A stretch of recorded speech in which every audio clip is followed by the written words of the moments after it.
All right, welcome everyone to another exciting session of the Tales of Tellos, the Steam Age. I'm your humble dungeon master, DM Order, and I'm joined by these awesome individuals who are the heroes of the campaign, the Crimson Peacekeepers.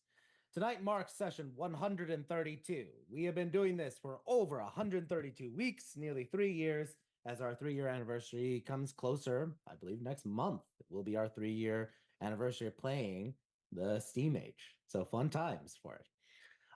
We are at the tail end of an arc. If you haven't seen session 131 or haven't seen the last few sessions, this session may be a little confusing or a little interesting just because you're coming in at the end of an arc, which is not a problem. We like new viewers. Feel free to stick around, watch the adventures, the role play. And if you're interested in watching any of the previous episodes, they're on our YouTube channel, Castles and Calamities. And if you're a return viewer, also, thank you. Welcome back. We're happy to have you. We're excited to have you along with this entire journey as we continue onward and upward, because we're in hell right now. And now we're going, so the only way up, or only direction to go is up, so to speak. So let's talk about that. So last time, session 131, our group of adventurers, the Crimson Peacekeepers, went to the Hells ready for any scenario. They went in ready to fight a god, a devil, whatever. They were ready. All for Chance, because Chance is right now trying to save her parents and fulfill the prophecy that was given to her to make her into an oracle. Now, last time, after using some vision magic, an element of time magic, but utilizing a vision for Lance, Chance was able to not enter into a deal with Mammon and instead went and spoke with the Mesopotamian goddess Alani, and after a conversation, decided to help her since no one else was willing to do so, and that the 16 had said that they were going to deny Alani any access to any of their worlds, but would point her to another world. Alani was able to convince Chance to join with her and in a partnership to go to another world and create a religion and spearhead that. However, that would mean that Chance would not be able to return to Telos if she did this. Once she returned to the Prime, Chance was mourning and spoke with Revenos, who had his own perspective and views on things, and afterwards started going and speaking with her brother and her friend Lily. That during that time, right after the conversation with Revenos, Lance with Azrael went to the Nine Hells, back to Mammon, and made a deal to give Alani and seal her with the god chains in exchange for whatever souls Alani had. The parents would be given over, and as an added element to that contract, to release Chance and Andon from any infernal power or hold that Mammon would have. And instead, Lance agreed he would marry Yve and sire 3 children, all of which would be endowed with his power and hers to maximize their potential and grant him 3 bloodlines of oracular potential. And so it was. We are picking up right now in the Nine Hells. Give me 1 sec as we play some battle music. Let's do all of this. All right. Azrael, Lance, the two of you have been in an epic battle against Alani. You using a nexus point to converge and force a point in time where she will be, leveraging your power as a hero of with a prophecy active. You use a wish to create a gateway to find a nexus point. The effects of wish have been staved off using infernal power. And as you wear an infernal crown, you are not affected by the effects of wish that would normally immobilize you. Nor have you lost your ability to cast wish. This is using and leveraging Mammon's power. And power is a specific term in my game.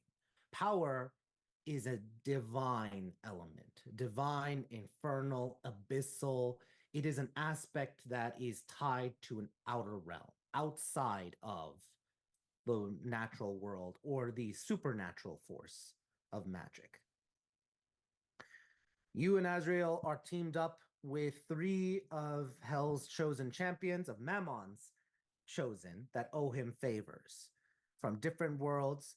You are forbidden from knowing anything about those worlds, and even if you were able to hear the names of their gods or anything, your ears just aren't able to process it. You go forth to face Alani and confront her, and she's at first confused and then furious as you all immediately launch your attacks. First, you face her in her goddess form, and you face her with cultists that she has been able to acquire over her time, 3 of them, and they fall pitifully before your blades and spells.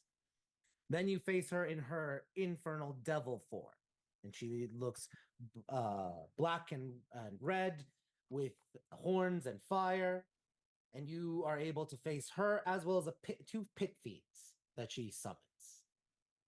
And lastly, when that form fails to overpower you, she turns into her final form, a form representative of the rage, pain, hate, and sin and divinity of the Hurrian pantheon.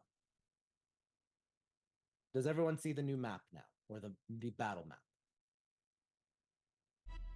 Yes. Great. Alani, in this form, is a gargantuan bull of smoke and ash, representing the phoenix elements of rebirth, as she stampedes and attacks as much as she can. Azrael, you face her head on. Lance, you are hurling your spells, and you are joined by 3 of those champions that I mentioned from Mammon. One is Leah, the Dowager, from a world that she claims, just briefly when you guys were talking about what abilities she has. She has control over gems, magic gems, as well as her binding with crows. She mentions a crow mother. You're not familiar with that. And then when she tries to say her name, your ears do not pick it up. You also are accompanied by Black Ice Marth, an individual who specializes in shadow magic and shadowmancy, umbramancy, and likes to utilize ice magic specifically with despair. Lastly, an individual calls himself Tuld. He also says that he is a Yanid and is a mirror mage that is able to create different mirror images of himself that are real. All of them have been fighting the different enemies, and they are facing currently a pit fiend, but Alani rages. Now, Azrael, what would you do as you fight Alani and she is stampeding, hitting, fighting you?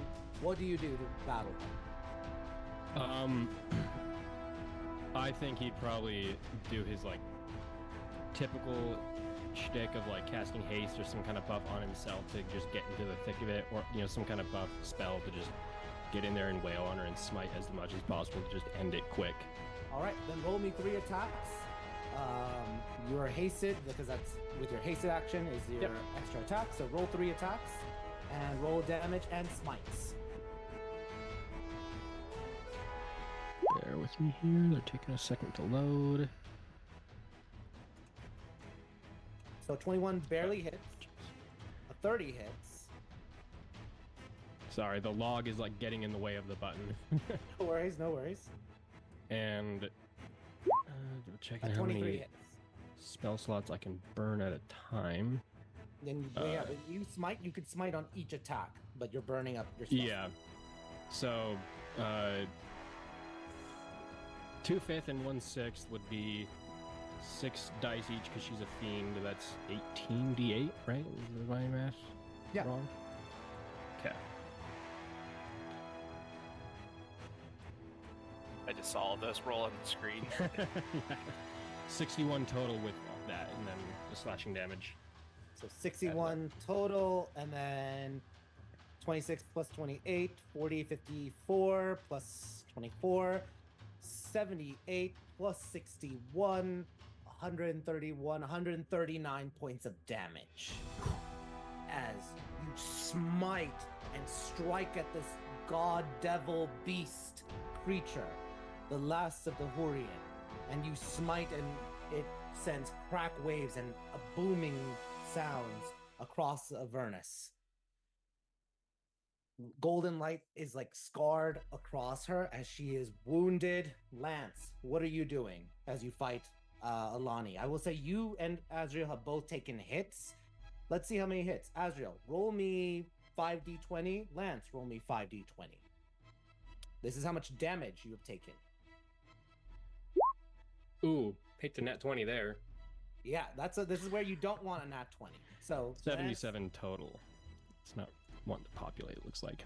77 total, so that's how much you've taken damage, Azrael, and then Lance, you've taken 33. Now, Lance, describe what are you doing on this turn as you are facing Alani? He is just. I mean, he probably had saved his 9th level spell for this, and he's just casting. He's a necromancer, so he'll use a necromancy spell. He's casting Circle of Death underneath her. Okay, Circle of at Death. 9th level. Let me pull up the spell. Circle of Death. A Spear of Negative Energy. 9th level, 48 necrotic damage. Hot damn. All right. A circle appears beneath her right as she's about to start stomping and rampaging, and the necrotic energy just bursts forward, pouring into her, doing 48 necrotic damage across her.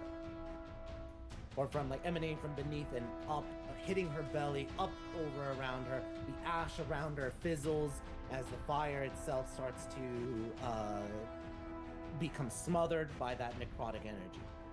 At the same time, Leah raises a gem, and the gem flares into light, and it hits a beam directly at Alani, and you see her start to have crystals burst across her chest and her shoulders, doing force damage with that, or piercing and force damage. Black Ice Marth and Tool battle the Pit Fiend using mirror images and having reflections of damage bouncing right back onto them as pillars of ice impale the Pit Fiend. Alani is going to strike. Let's see what her rolls are going to be. What's your AC, Azrael, with the haste? 24. 24. All right. Let's see. 7, 7. Okay. 1 hits from her 3 attacks, and you take 30 damage from her hooves as she smashes into you, rampages forward, charging at Lance as she's trying to smack into him. You get up. It's your turn. Roll your, well, actually, no. This would be in, oh yeah, there's enough space for her. Go ahead. Roll your attack on your turn. And you get advantage because we're flanking now. Yeah. Right.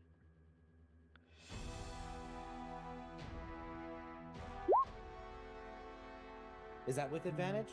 Oh, no, I forgot to do the advantage roll, but that one's a crit. Yeah, that sounds like, there's a crit. All right, stop there.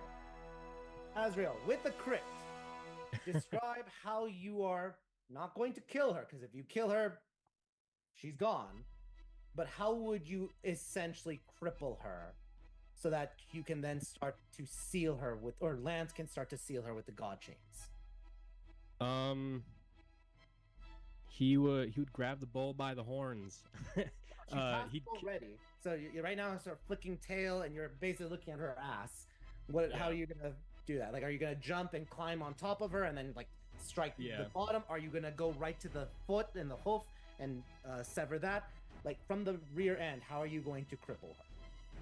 I think he'd do something super over the top, run across the back of the bull and cut one of the horns off and use it to fucking hook her and pull her to the ground. All right.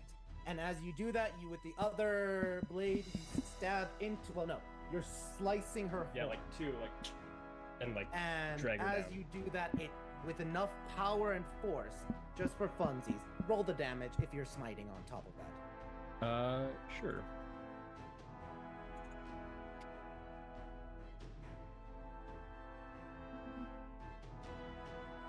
$29. 29. And is that with, because it's also crit, so what's the max dice for it? Oh, it would be 40. So 40 plus 29 is 69.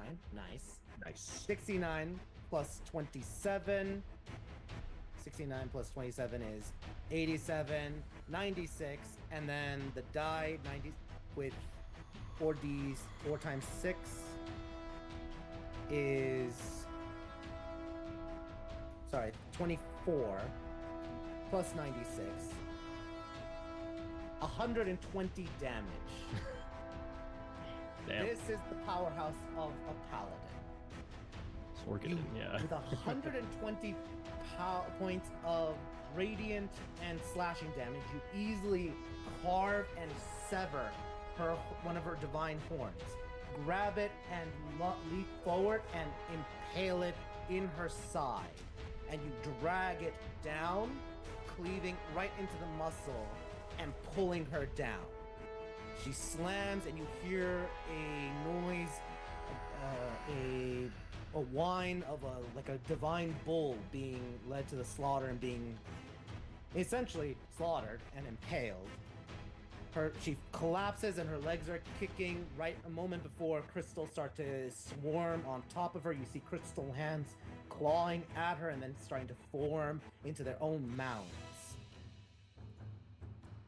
The pit fiend immediately decides to teleport away because it has seen its master fail. And Lance, do you start the ritual, or do you use the gold chains and start casting the magic? Absolutely. All right, roll me an Arcana check.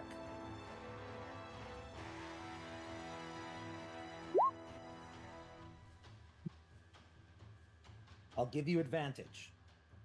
You're trying to bind a goddess. That does it. 33. I was about to say, like, come on, with a plus 20. It's like I rolled a 3 on the dice. Shit. Yeah, that's why I was like, are you kidding me? Plus 20, 23. Yeah, no. So, you seal her, or you cast the chains, and the chains move on their own, almost like a magnet, as they sense the divine power and latch onto it, chaining and sealing and wrapping around her in different manners. They shatter crystal easily, like the crystals that are binding her hopes for the moment, they shatter right through them before impacting on the ground and locking in place. You then start chanting the ritual, the spell that will bind her to the god chains. And you dedicate it to Mammon, to send her to Mammon's realm in Minarius. Her form starts to fizzle and regress as she returns no longer in her divine state, or as you would imagine, her beast state, the final elements of a pantheon that may or may not be extinct now, but into the devil, the infernal form, as her divinity is sealed away and she is just shackled. She looks up at you, sealed. Even her mouth is covered in the golden chains. Her eyes are filled with fear, hatred, and pain, before finally the chains start to pull her into the ground, before there seems to be a warp of reality as she is pulled down to the 5th layer of hell, straight towards Minarius. Reality bubbles back up, and she is gone. The two of you have prevailed.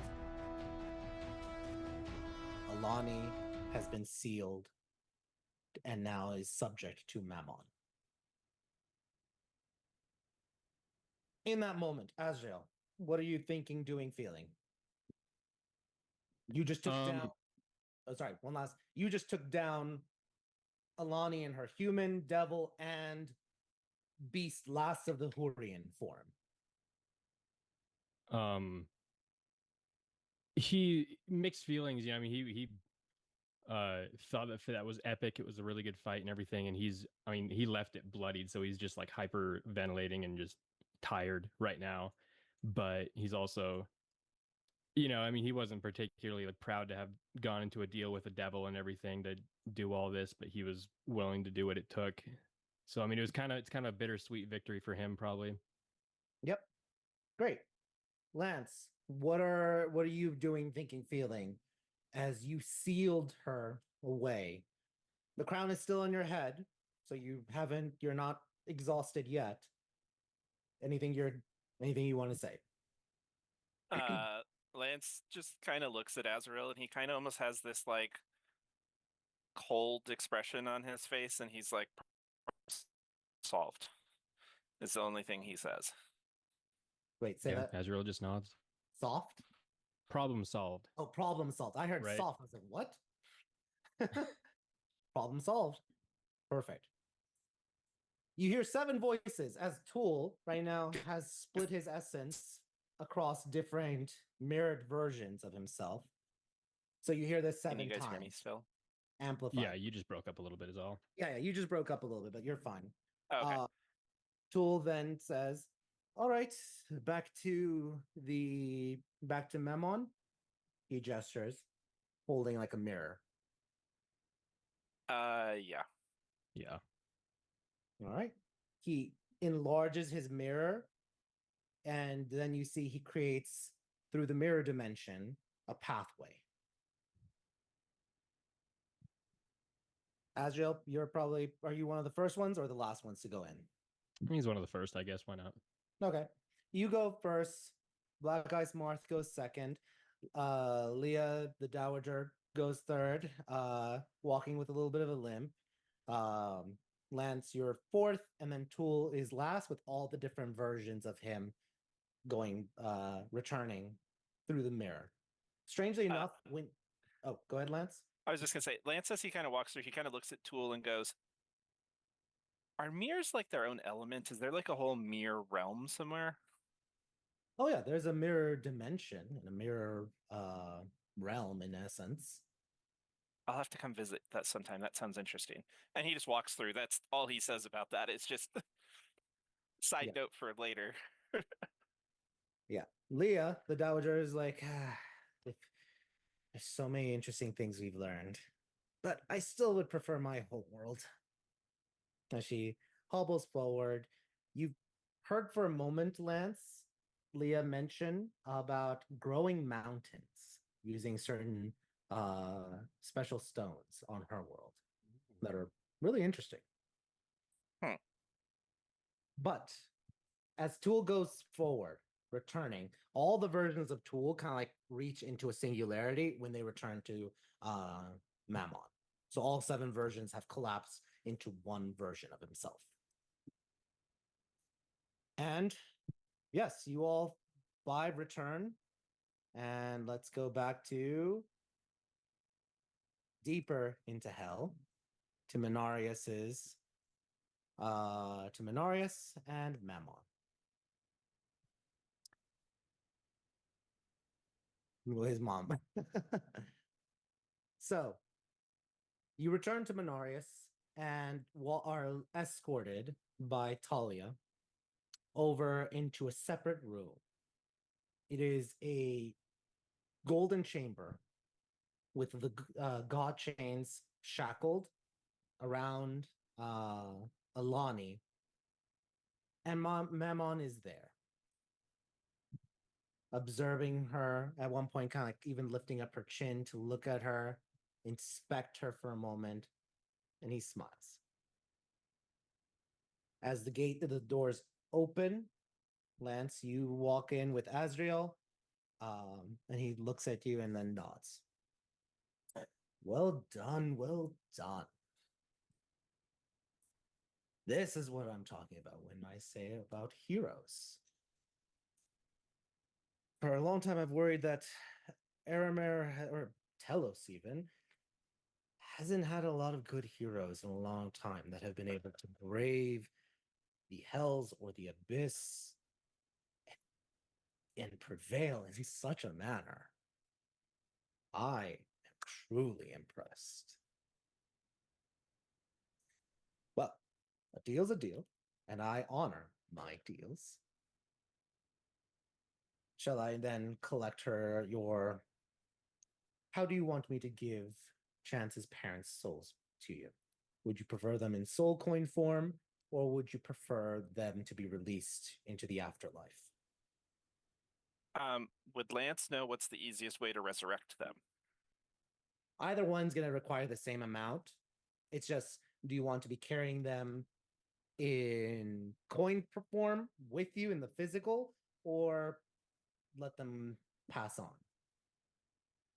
I will say, Based on Lance's knowledge of Chance, which one is she going to be least offended by? I was like, Azrael would probably already suggest not the soul coin one. It's gonna yeah, because there's like make her at least a little bit less pissed off at us. a little bit of torment element. So I'll put it this way: there's a little bit less torment in letting them pass on, because rather than having their body, mind, soul, whatever, still contained in a soul coin.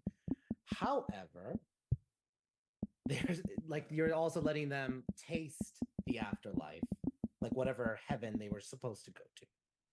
Hold on. Actually, Lance has 2 cages that he uses for the soul cage spell on him. Can he put them in there? Sure. You're asking Mammon, who is an archduke, if you want to, like, he can customize how you want to carry them. Oh, I know.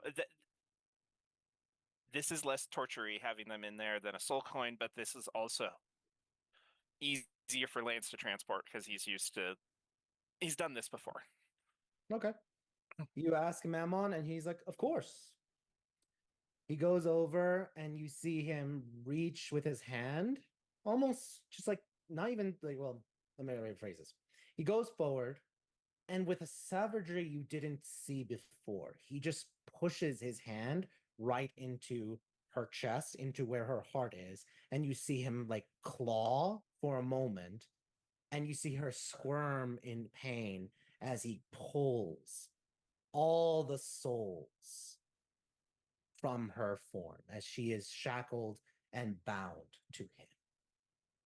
There is a ripping sound, not of blood, flesh, and sinew, but of souls being extracted and ripped from this goddess that was using them to sustain her for a time, along with the infernal elements of the hell, making her still as a devil. But this was the souls that she still had as a goddess in that category. She crumbles a little bit more, diminished further as he pulls, and then you see his hand is glowing with souls. You can't really tell how many, as they're all swirling around it. It could be just one big blob of souls, or it could be 100 or 1,000. You can't really tell. But what you see is he extracts with very carefully a finger or 2 fingers, he extracts it, two souls, and then lets them coalesce into like 2 spinning souls, and they grow in size, almost like 2 little wisps. You present your soul cage, and he grants them to you, and the 2 souls spin forward in a helix motion into your soul cage. This will be interesting accounting to be done. And you see, for a moment, Mammon becomes 2 versions of himself, one walking away with the souls that he has acquired, the other one still conversing with you. All right. You have performed wonderfully. I will see what powers Alani has and what other information and usefulness she can provide. But she will never be a bother to you or your peacekeepers again. As for the bargain, it is complete. I will forsworn possession and power over Chance, as well as her brother Andon, for all eternity. But Thank you. of course, you're very welcome. I would say take Eve out. I've heard that she loves astronomy, so perhaps a few nights under the starry skies.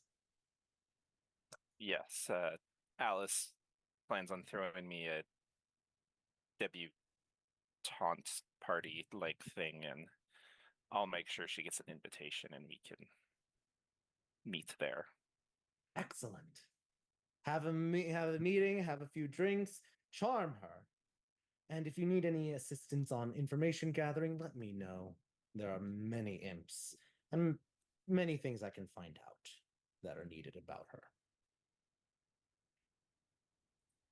Otherwise, I expect to hear some wedding bells being rang maybe within 2 years. Sooner the better. Of course. I'll do my best. I can be charming when I want to be. Good.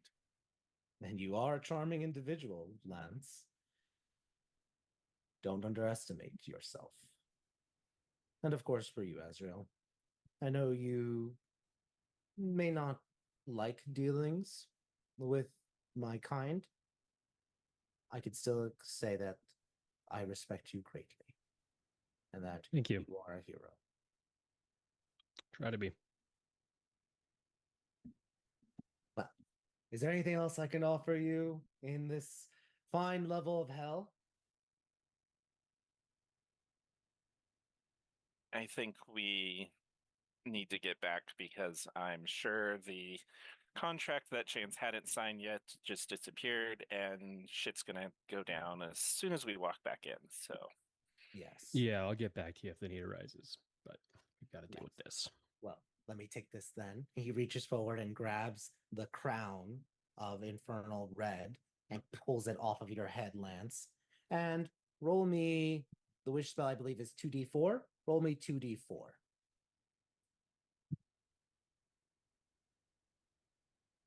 7. 7. Ouch. You are going to be down for the count for a total of 7 days. Your strength score becomes 3 for 7 days. So, Lance, you immediately start to crumble. Azrael, do you grab him or let him crumble to the floor? Yeah, I Okay. catch him. I have a question. I have Sure. a belt of Hill Giant strength on, so do I not fall? I'm going to say that this. Let me read the spell. The damage can't be reduced or prevented. In addition, your strength score becomes 3 for 2d4 days.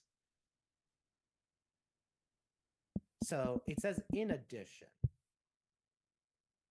I'm gonna let you roll for it to allow to see if the magic of the Hill Giant belt will allow you to do it. So roll me a d20.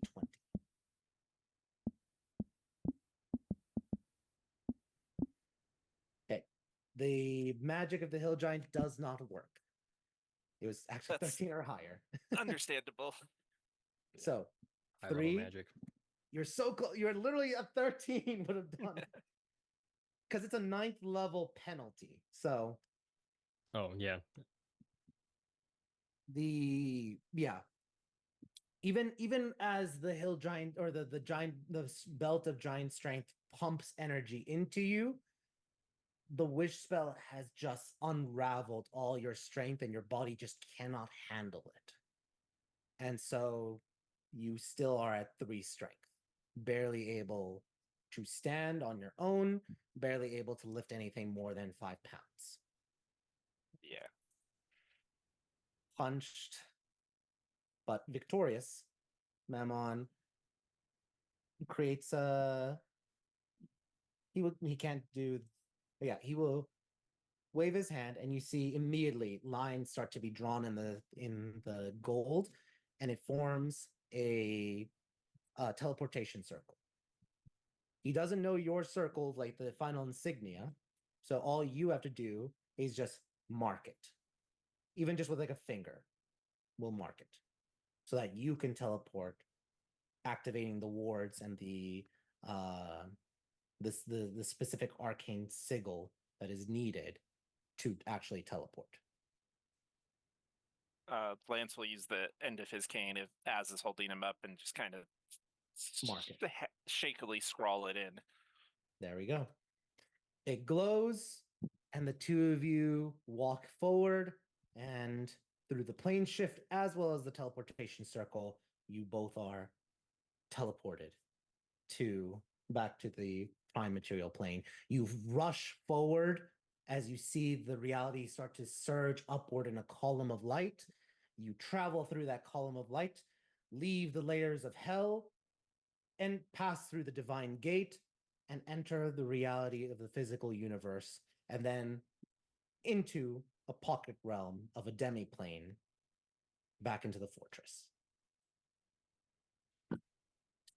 At that time, or maybe perhaps a few minutes before, when Mammon pulled the souls out of Alani, Chance, you immediately feel wherever you had the contract, you start to see it start to burn up as she is no longer able to fulfill on that, and the infernal power that would bind your soul is undone.